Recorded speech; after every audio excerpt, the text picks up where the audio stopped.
भैया, जो कुछ हुआ उसके लिए मुझे क्षमा करें। रामायण की पिछली घटनाओं में राम ने अपने वनवास को सहजता से स्वीकार किया। सीता और लक्ष्मण उनके साथ गए और अयोध्या ने अपने राजकुमार के वन में जाने पर शोक मनाया। पूरा राज्य निराशा में डूब गया। जब भरत अपने नाना के राज्य से लौटते हैं, अयोध्या के द्वार उनके सामने खड़े हैं, लेकिन वातावरण भारी है और गलियां असामान्य रूप से शांत हैं। वह उत्सवपूर्ण स्वागत कहाँ है जिसकी उन्होंने उम्मीद की थी? शहर इतना शांत क्यों है? लोग कहाँ हैं? महल के अंदर भरत विनाश का सामना करते हैं। दशरथ निर्जीव पड़े हैं, दिए कमजोर लौ में टिमटिमा रहे हैं और सभासद उनकी ओर नजरें उठाने से भी बच रहे हैं। पिताजी, नहीं, यह कैसे हो सकता है? कौशल्या, जिनका चेहरा पीला और आंखें शोक से धंसी हुई हैं, आगे बढ़ती हैं। उनकी कांपती आवाज सन्नाटे को चीरती है। तुम्हारे पिता ने राम को पुकारते हुए प्राण त्याग दिए। तुम्हारे पिता ने राम को पुकारते हुए प्राण त्याग दिए। अपने अंतिम क्षणों में वह उन्हीं को याद कर रहे थे। भरत के हाथ कांपते हैं। वह इस समाचार को समझने की कोशिश करते हैं। दशरथ अब नहीं रहे, राम वनवास में हैं और इस सत्य का बोझ उन पर भारी पड़ रहा है। यह सब कैसे हुआ? कैकेयी कमरे में प्रवेश करती हैं, सिर ऊंचा लेकिन आंखों में अस्थिरता की झलक। भरत उनकी ओर तीखी नजरों से देखते हैं। उनका दिल तेजी से धड़कता है क्योंकि उनके संदेह बढ़ते हैं। माँ, आपने क्या किया? मुझे सब कुछ बताइए। कैकेयी दिखावा करती हैं कि वह शांत हैं, लेकिन उनकी आवाज कांपती है। मैंने यह तुम्हारे लिए किया, भरत। राम का वनवास तुम्हारे राजा बनने का मार्ग सुनिश्चित करता है। उनके शब्द कमरे में गूंजते हैं, ठंडे और तीखे। मैंने यह तुम्हारे लिए किया, भरत। तुम्हें राजा बनना चाहिए, राम को नहीं।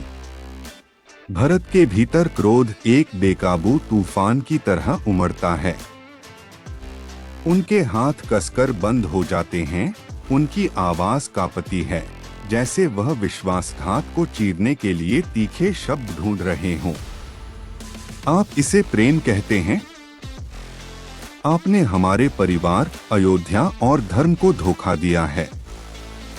कैकेयी का आत्मविश्वास टूट जाता है।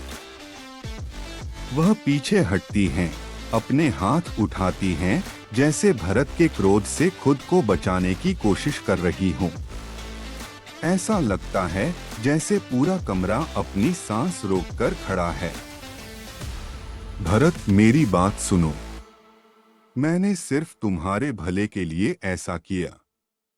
भरत की आवाज नरम पड़ जाती है, लेकिन उसके शब्द अब भी तीखे हैं। मेरे लिए सबसे अच्छा। आपने मेरे पिता, मेरे भाई और राज्य की खुशी छीन ली। किस लिए? आपने मेरे जीवन की हर खुशी नष्ट कर दी, माँ। किस लिए? कौशल्या आगे बढ़कर भरत के कंधे पर हाथ रखती हैं। यह क्रोध का समय नहीं है। अयोध्या और राम के बारे में सोचो, वह धीरे से कहती हैं। भरत, अपना क्रोध शांत करो। हमें अब अयोध्या और राम के बारे में सोचना होगा। भरत कैकेयी से दूर मुड़ जाते हैं। उनका चेहरा पीला पड़ चुका है। मैं इस सिंहासन को स्वीकार नहीं करूंगा। मैं राम को ढूंढूंगा और उन्हें वापस लाऊंगा। उनके दृढ़ निश्चय की चमक उनकी आंखों में स्पष्ट है। मैं राम को ढूंढकर वापस लाऊंगा ताकि वे अयोध्या पर राज करें। कैकेयी के हाथ कांपने लगते हैं, जैसे ही वह भरत के इनकार की गहराई को समझती हैं। तुम मेरी बात भी नहीं सुनोगे? वह धीमी आवाज में पूछती हैं। तुम अपनी माँ की बात भी नहीं सुनोगे भरत? भरत दरवाजे पर रुकते हैं। उनकी आवाज कांपती है जब वह धीरे से कहते हैं, आप अब मेरी माँ नहीं रही। इसके बाद की खामोशी असहनीय है। आप अब मेरी माँ नहीं रही। महल में हलचल मच जाती है जैसे ही भरत आंगन में गुस्से से बाहर निकलते हैं।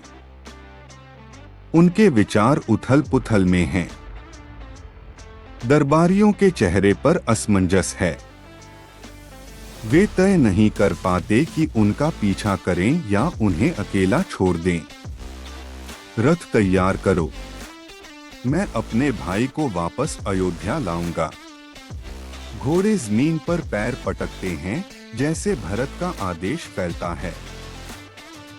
सैनिक और सेवक दौड़ते हैं, चित्रकूट की यात्रा के लिए चमकते हुए रथ तैयार करते हैं। भरत का संकल्प अडिग है। जी महाराज, रथ सुबह तक तैयार होंगे। कैकेयी अकेली बैठी हैं। उनका कभी गर्वित व्यक्तित्व टूट चुका है। कमरे की खालीपन उनके दिल की गहराई में उठे खालीपन से मेल खाता है। पहली बार वह अपने फैसलों पर सवाल उठाती हैं। भरत, मेरे बेटे, क्या तुम मुझे कभी माफ करोगे? जैसे ही सुबह होती है, भरत का दल महल के द्वार पर इकट्ठा होता है। सूरज की किरणें योद्धाओं के कवच और रथों के पहियों को सुनहरा कर देती हैं। भरत के चेहरे पर उनके भीतर की उथल पुथल झलकती है। हमें कोई नहीं रोक सकता। हमें चित्रकूट जल्दी पहुंचना होगा। जंगल भरत के दल को अपनी शांत भव्यता में समेट लेता है, जो उनके उथल पुथल भरे विचारों के बिल्कुल विपरीत है। पक्षी दूर गाते हैं, उनके गीत सवारों को प्रेरित करते हैं। राम को लौटना ही होगा। अयोध्या को उनकी जरूरत है। यह सिंहासन मेरा नहीं है। राम, सीता और लक्ष्मण अपनी साधारण कुटिया के पास बैठे हैं।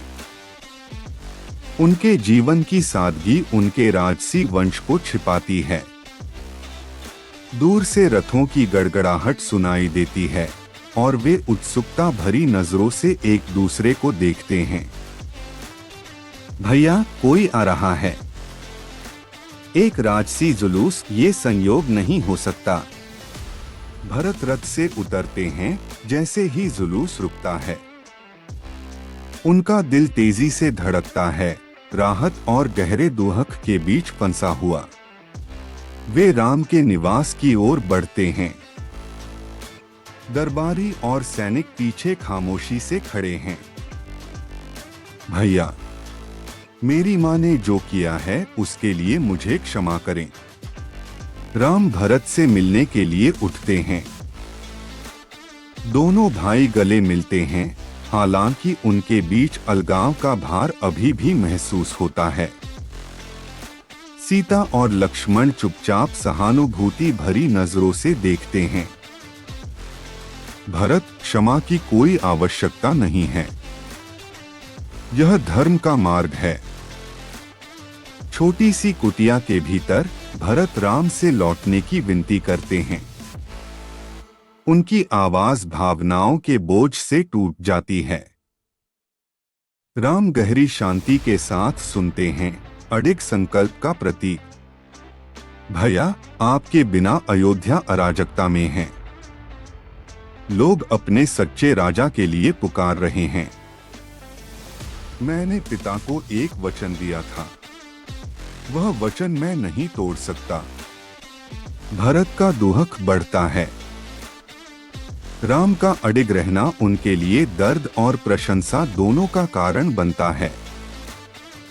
कमरे में एक गहरी खामोशी छा जाती है, जो उनके संवाद की गंभीरता को दर्शाती है। तो कम से कम मुझे कुछ दीजिए, अयोध्या में आपकी उपस्थिति का प्रतीक। राम सुबह की रोशनी में बाहर आते हैं और भरत को अपने खड़ाऊ सौंपते हैं। भरत उन्हें श्रद्धा से पकड़ते हैं, मानो वे अयोध्या का भार समेटे हुए हों। ये खड़ाऊ मेरी सत्ता का प्रतीक बने। मेरे लौटने तक अयोध्या की रक्षा करना। सिंहासन कक्ष में गहरी खामोशी छाई हुई है।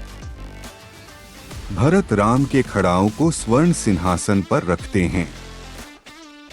दरबारी झुकते हैं, इस भक्ति भरे कार्य को एक गंभीर प्रतिज्ञा के रूप में स्वीकार करते हैं। मैं राजा बनकर नहीं, सेवक बनकर शासन करूंगा। सिंहासन केवल आपका है, राम। भरत नंदीग्राम में चले जाते हैं, राजसी सुखों को त्याग कर तपस्वी जीवन अपनाते हैं और राम की वापसी की प्रतीक्षा करते हैं। अयोध्या उन्हें श्रद्धा और सम्मान से देखती है। सच में राजकुमार भरत निस्वार्थ भक्ति का प्रतीक हैं। साल बीतते हैं और भरत बुद्धिमत्ता से शासन करते हैं, लेकिन उनका दिल राम की वापसी के लिए तड़पता है। जब वे अपने साधारण सिंहासन पर रखे खड़ाऊ को देखते हैं तो वे धीरे से कहते हैं, अयोध्या को और कितना इंतजार करना होगा। भैया, राज्य अपने राजा के लिए तरस रहा है। आप कब लौटेंगे? अगर आपको यह कहानी पसंद आई हो तो लाइक बटन दबाएं और हमारे चैनल को सब्सक्राइब करें। अगले एपिसोड के लिए बेल आइकन दबाएं ताकि आप कोई अपडेट मिस न करें। कमेंट्स में बताएं, आपके अनुसार आगे क्या होगा। अगले एपिसोड तक जय श्री कृष्ण।